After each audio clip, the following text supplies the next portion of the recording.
लोकाला प्रश्न तर सुटला पाहिजे. प्रश्न सुटत असताना मी समाज माध्यमावर दिसलो पाहिजे, ही भूमिका असल्यामुळं आपण जे सांगताय ती पायऱ्यावरचं आंदोलन याच गोष्टीने प्रेरित झालंय. विरोधी पक्ष असताना विरोधी पक्षाची भूमिका केलीच पाहिजे. आता मी सभापती पदावर, सभापतीचीच भूमिका करावं लागेल मला. आता मला आमदारासारखं कसं करून चालेल, मला मंत्र्यासारखं करून कसं चालेल. हळूहळू सभागृहाचं वातावरण गरम होत गेलं, कारण ते एवढे तीव्र होते, फार पिस्तूल दाखवण्यापर्यंतचे मुद्दे त्याच्यात होते. अशा काही गोष्टी तुमच्या कानावर येत असतात का जेव्हा एखादी कमिटी जिल्ह्याच्या दौऱ्यावर जाते किंवा? हो, आमची परवानगी घेतल्याशिवाय त्यांना जाताच येत नाही. बरं, पण त्यांच्यासाठी अध्यक्ष आणि सभापतीच्या संयुक्त सहीने परवानगी घेतल्याशिवाय कोणतीही समिती जिल्ह्याच्या दौऱ्यावर जाऊ शकत नाही. मध्यंतरी अशा समित्यांचे जिल्हा दौरे पण बंद झालेले होते, हे खरं आहे का? नाही, मध्ये समित्याच नव्हत्या मागच्या 2.5 वर्षात. त्याच्यामुळं सभापती आणि अध्यक्ष यांनी परवानगी दिल्याशिवाय या समिती दौऱ्यावर जाऊ शकत नाही. पण असे जर प्रकार पुढे टाळायचे असतील तर तुम्ही त्यांना काही वेगळं काही सूचना, वेगळ्या काही नियमावली? ही जी सगळी गोष्ट आहे ती इथिक्स कमिटी येतेच आहे. हो, त्याच्यामधून देखील सूचना दिल्या जातील. आम्ही देखील सर्व सारांसार गोष्टीचा विचार करून त्या समित्या पाठवत असताना ह्याचा विचार करूनच पाठवणार. ओके, असं आहे. असं तुम्ही जेव्हा विधानसभेचे सदस्य होता, विरोधी पक्षातही होता, तुम्ही कधी पायऱ्यावर बसून आंदोलन केलेलं आहे? खूप वेळा. मग आत्ताच पायऱ्यावर आंदोलन झालं की मग लोक म्हणतात तुम्ही पायऱ्यावर कशाला बसता, तुम्ही सभागृहामध्ये या, सभागृहामध्ये प्रश्न मांडा, आपल्याला लोक निवडून देतात. मग ते आणि त्याच्यावरती सत्ताधारी पक्ष अनेकदा आक्षेप घेत असतो पायऱ्यांवरती. असं आहे की जो सत्ताधारी पक्ष कोणताही असला तरी तो आक्षेप घेतो आणि कोणीही विरोधी पक्ष असला तरी तो पायऱ्यावर बसतो. बरं, त्याच्याशिवाय आजकालचं सभागृहाचं कामकाज पूर्वी फक्त सकाळी 7च्या बातम्यात आणि संध्याकाळच्या 7च्या बातम्यात विधिमंडळाचं समालोचन आपण ऐकायचं. आता आमचं विधानसभा आणि विधान परिषद लाईव्ह बघतो. बरोबर. युट्यूब आहे, चॅनल्स आहे, प्रिंट मीडिया आहे, रील्स आहेत, व्हॉट्सअप आहे, फेसबुक आहे, ट्विटर आहे, समाज माध्यम सगळे अलर्ट आहेत. त्याच्यामुळे प्रश्न सोडवण्याच्या भूमिकेतून विधिमंडळात कामकाज चालतंच आणि हे पूर्वीही चालायचं, आताही तसंच चालतं. पण त्याला जोड आता समाज माध्यमाची झाली. लोकाला प्रश्न तर सुटला पाहिजे. प्रश्न सुटत असताना मी समाज माध्यमावर दिसलो पाहिजे, ही भूमिका असल्यामुळं आपण जे सांगताय ती पायऱ्यावरचं आंदोलन याच गोष्टीने प्रेरित झालंय. तुम्ही कधी पायऱ्यावर बसून कोणाचं टीजिंग केलंय का विरोधी पक्षात असताना? हो, अनेक वेळा. विरोधी पक्ष असताना विरोधी पक्षाची भूमिका केलीच पाहिजे. आता मी सभापती पदावर, सभापतीचीच भूमिका करावं लागेल मला. आता मला आमदारासारखं कसं करून चालेल, मला मंत्र्यासारखं करून कसं चालेल.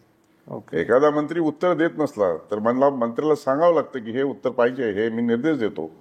परवाच अन्न व औषध प्रशासनाच्या संदर्भामध्ये विरोधी पक्ष अंबादास दानवेंनी प्रश्न उपस्थित केला आणि त्यांनी काही मेडिसिन पण दिले. त्याच्यात कंटेंट तेवढ्या पद्धतीचं नव्हतं, मोठ्या प्रमाणात किंमतही वसूल केली जात होती आणि मग ते चौकशी करू पोलिसच नेमला त्यांनी चौकशीसाठी. पण मी म्हटलं माननीय मंत्री महोदय की पोलिसांना याच्यातलं ज्ञान आहे नाही आहे हे पाहिलं पाहिजे. त्यापेक्षा अन्न व औषध प्रशासनाच्या सचिव यांच्या माध्यमातून एक वरिष्ठ स्तरावरती समिती गठीत करून विरोधी पक्षनेत्यांनी जी मागणी केली आहे त्यानुसार याची संपूर्ण सखोल चौकशी करण्याचे निर्देश मी देत आहे असं मी सांगितलं आणि मंत्री महोदयांनी सांगितलं की होय. म्हणजे मी दिलेले निर्देश त्यांनी अप्रिशिएट केले. बरोबर. आणि ते सुरू झालं.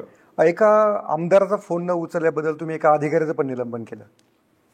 ते दिव्यांगचे आयुक्त होते, काही पुरी नाव होतं त्यांचं. निलंबन केलं नाही. काही समाज माध्यमावरती प्रोएक्टिव्ह बातम्या सुद्धा दिल्या जातात. माझं जर निर्देश नीट पाहिले तर सभागृहामध्ये पॉइंट ऑफ इन्फॉर्मेशनच्या माध्यमातून संदीप जोशी या सदस्यांनी तो मुद्दा उपस्थित केला.